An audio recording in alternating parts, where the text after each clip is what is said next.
Thank you, ma'am. Thank you, ma'am. Sa ating pong lahat, magandang araw po. Congressman Bonifacio Busita po, kasalukuyang representative ng One Rider Party List, 19 Congress.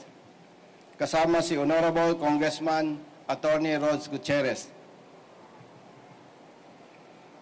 Ako po ay tatakbong senador sa darating na May 12, 2025 national election, independent. Kung papalarin po ako at pagtitiwalaan ng taong bayan, maglilingkod ako na walang pinipili at walang kinikilingan, kasama ang One Rider Party List sa Kongreso. Basta tama po, kampi-kampi tayo. Maraming salamat. Okay. Question and answer. Question po. Sir, what made you decide to run for the Senate? This seems like, I don't know, for me, it seemed like a surprise kasi syempre, yung mga kandidato din, tumatakbo sila sa ilalim ng mga partido. So what made you decide to run for the Senate? Actually po, ilang days pa lang po na nag-decide ako with my family and with my party. At siyempre po, bilang isang public servant, hindi po natin ibinabatay ang desisyon sa sarili lamang. Kasama po dyan ang suporta ng pamilya at siyempre po ng ating mga kababayan. At gusto ko pong ipaalam sa inyo na bilang isang road safety advocate, nababasa ko po na marami sa ating mga kababayan ang nagmumungkahi na tumakbo po ako bilang kandidato sa pagkasenador. At yan po ay isa sa napakalaking basihan ng aking desisyon po, yung hinihiling po ng marami nating mga kababayan. Thank you, sir. Dwight, follow up. Cherian Torres. Sir, magandang hapon. Cherian Torres po, ABS-CBN. Sir, ano ang pwede niyong i-offer bilang isang senatorial aspirant? Ang pwede ko pong i-offer bilang senatorial aspirant, nakita po natin na actually ako po ay nagsimula muna na maging representative ng One Rider Party List sapagkat nakita ko po na laganap ang aksidente sa ating bansa na kung saan maraming Pilipino po, libu-libong Pilipino ang namamatay sa road crashes at marami rin po ang naabuso at nabibiktima ng maling pagpapatupad ng batas. Sa mahigit almost 3 years po sa Kongreso, ako po ay nalulungkot sapagkat yung mga panukala po nating batas na magtataguyod ng kaligtasan at proteksyon ng mga motorista ay wala po akong pinalad na maipasa sa level ng Kongreso. At kung ako po ay papalarin at pagtitiwalaan po ng taong bayan, umaasa po ako na ito po na pangunahin nating advokasya, itong pagtataguyod ng kaligtasan at proteksyon ng mga motorista, ay pangunahin, bibigyan ko po ng atensyon sa Senado. At alam ko rin po na makakatulong ang One Rider Party List dito sa aking advokasya. Gusto ko lamang po ipaalam sa ating lahat na simula po noong 2006, advokasya ko na po ang magtaguyod ng kaligtasan ng mga motorista. Kung bakit po, bilang isang anak mahirap, alam ko po, itong libu-libong Pilipino na namamatay sa road crashes wherein more than 60% mga tatay at mga nanay, ito po ay nagdudulot ng perwisyo sa napakaraming pamilya, lalong-lalo na po sa mga bata na nauulila. At ako rin po ay naniniwala na wala namang batang nangangarap na maging masama at pabigat sa lipunan. Pero kung sila po ay nawawala ng tatay o nanay, malaki po ang porsyento na nasisira ang buhay at kinabukasan ng mga ito.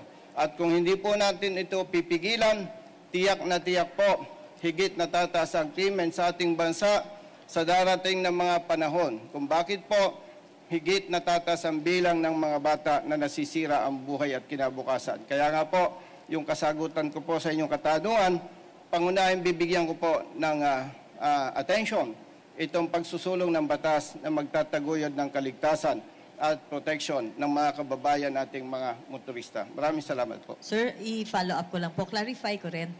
Sabi niyo po kanina, tatakbo po kayo as independent. Bakit po hindi kayo kakargahin ng one rider? Considering na meron din mga senador tayo na galing sa mga party list groups kagaya or sectoral groups kagaya po ng mga nasa Akbayan o nasa Sibak. Independent po ako sa level ng Senado, na pagtakbo ng Senador. But then, mananatili po na magkasama po kami ng One Rider Party List. So, just to clarify, sir, ibig sabihin yung one rider is accredited as a party list group, pero hindi ba siya accredited as a national party? Ganun po ba kaya kayo tatakbong independent? Ano po to? Ito pong One Rider Party List. Okay, please. Okay. Sorry, intervention ng tag team. Actually, One Rider Party List po is a sectoral regional party. So I think based on legal advice, we are unable to field any senatorial candidates. I believe the party list mentioned earlier are actually political parties. So since we're not political party, we express our full support. However, Congressman Busita is restrained to run as an independent. Yun na po. Thank you. Thank you, Honorable Congressman Gutierrez. Thank you, sir. Ano pang puntalong? Okay. Tristan, Newswatch. Sir, given yung traffic, halimbawa sir, matagal ng problema ng mga tao, kayo po ba, anything new that you would like to pursue or offer po, kung halimbawa maluklok kayo sa Senado, meron po ba kayo naiisip na batas to address ito pong nararanasan ding traffic ng taong bayan? Yes, thank you, sir. Actually po, kung titingnan po natin, ang pangunahing dahilan po ng traffic natin, especially sa Kamaynilaan po, ay yung volume ng vehicles. And bilang more than 30 years sa Philippine National Police at matagal po sa advokasya, ang nakikita po natin dyan, ang kailangan po talaga palakasin yung po bang enforcement, law enforcement, sapagkat kung titingnan po natin, marami sa ating mga kababayan ang nagsasabi na maraming motorista ang walang disiplina. At hindi naman po may tatanggi na mayroon din tayong mga law enforcers, even police officers, ay may tuturing na walang disiplina. Ibig pong sabihin, kailangan po nating palakasin yung tamang pagpapatupad ng batas. Dapat madisiplina po ang mga motorista, madisiplina ang mga law enforcement personnel para matiyak na may patupad ng tama ang batas. Sa ganung pamamaraan po, natitiyak po natin, ito makakatulong po para gumaan ang daloy ng trapiko, especially dito sa Kamaynilaan. At maliban po dyan, yung po pang mga infrastructure projects natin, mga infrastruktura, ay masyadong limited na po ang space. Kaya yun na lamang po ang nakikita natin dapat pagtuunan ng pansin. Yung pong disiplina at education po ng ating mga motorista at ng mga law enforcement personnel. Maraming salamat, sir. Maraming salamat. Meron pa? One last question. Last John? po. Sir, sabi niyo matagal na po kayong road safety advocate. So sa nakaraang 3 years po sa House, ano pong bills yung mga in-introduce nyo for that advocacy? Meron po tayo, ang pangunahing sinulong po natin sa ang House Bill 3366, Fair Traffic Apprehension Act. Maliban pa po dyan yung pong protection ng mga motors, ng mga consumers. But unfortunately, nasabi ko sir kanina sa inyo, wala po tayong naipasang batas sa parte po ng Kongreso. Yan po ang nagbigay ng inspiration sa atin para umakyat po o maging kandidato sa pagkasenador. At nabanggit po ninyo sir yung aking 3 years bilang representative ng One Rider Party List. Gusto ko lamang pong banggitin po sa inyo na noong wala pa po ako sa One Rider Party List at hindi pa po ako kongresista, ang natatanggap po nating tawag o complaints mula sa mga kababayan ng nating motorista ay umaabot po ng humigit kumulang 500 calls, complaints araw-araw.